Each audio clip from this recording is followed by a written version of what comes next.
Friends ఇప్పుడు మేము యాదగిరి గుట్ట దగ్గరికి అయితే వచ్చేసినాం. చలో లోపల చూసుకుందాం.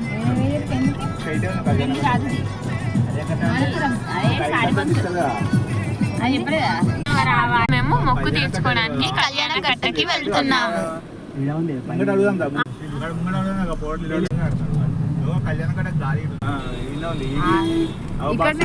ముందుకే అంట కళ్యాణ కట్టకు వెళ్ళడానికి 50 రూపీస్ ఛార్జ్ చేశారు. కళ్యాణ కట్ట బస్ స్టాప్.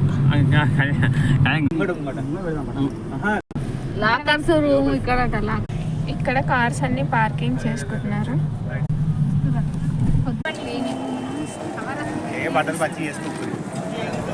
అనిపిస్తుంది శ్రీవారి కళ్యాణ కట్టు. ఇలా లోపలికి ఎంటర్ అయిపోవాలి.